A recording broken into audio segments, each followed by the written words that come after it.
places you were never, ever meant to go. There is one thing left, one thing that has been kept from you, without which nothing else will make the slightest bit of sense. You have seen far too much, far too quickly, for your mind to comprehend. With this final piece, it all makes sense.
Control being wrestled from her like a dry leaf on a mighty spring flood.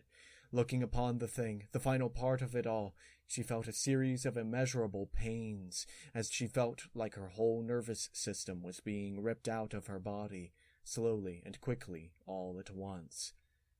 She tried to move, and felt dimly that she was falling, and the last light of knowledge was fading. Her eyes! By Celestia, her eyes! Her mind, her magic, her eyes!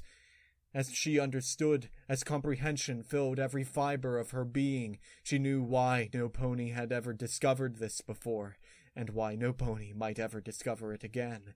It was too great, too hideously powerful.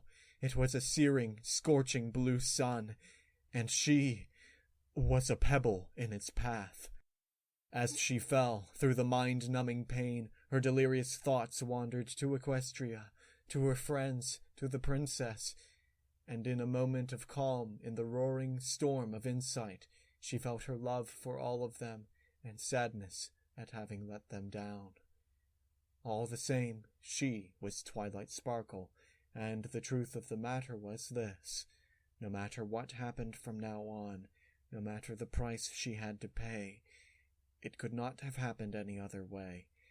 While indeed she regretted everything, at the same time, she could not in truth bring herself to regret a single step of her journey.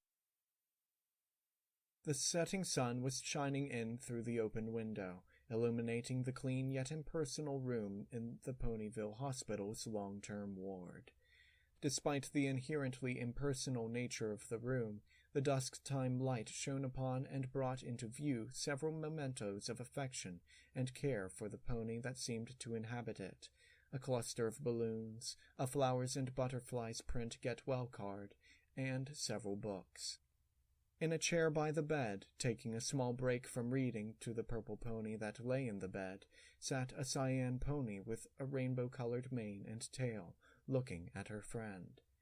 Several months had passed since Spike had come running into the streets of Ponyville, shouting at the top of his admittedly diminutive lungs that something had gone horribly wrong with Twilight. They had only just managed to save her life. She had lost a lot of blood, and she had succumbed to a massive fever, prompting Princess Celestia herself to make a trip from Canterlot in order to save her.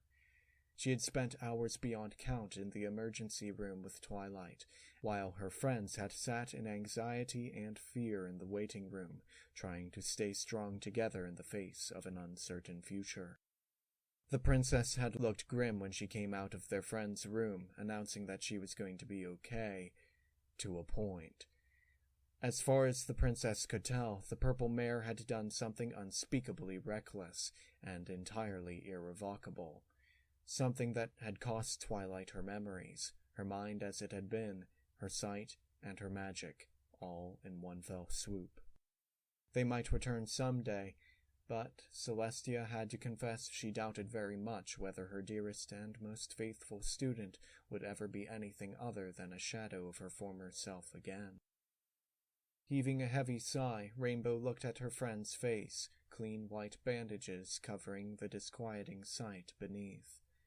Truth be told, she was glad whenever she didn't have to see those vacant white eyes she knew were just beneath those bandages. Twilight didn't seem to mind whether she had the covers on or not, more than she minded just about anything else. So far, they had found only one thing that seemed to elicit any kind of reaction from her, being read to. And so they took turns in reading to her, a couple hours every day, whenever they could, from whatever seemed good to them. Rainbow had read to her a lot, feeling obliged to do so, as it was Twilight that had opened up Rainbow to the pleasures of literature.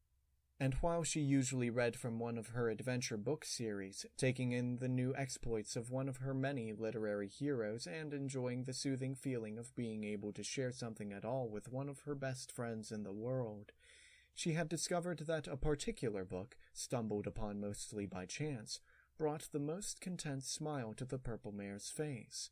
The diaries of her second most admired hero, Starswirl the Bearded.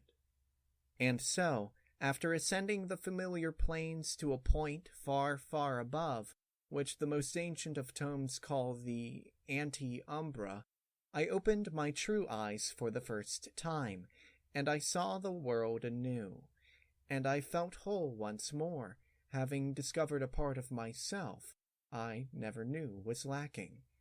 And in an instant I knew what I was meant to do, and who I was meant to be, and I knew peace.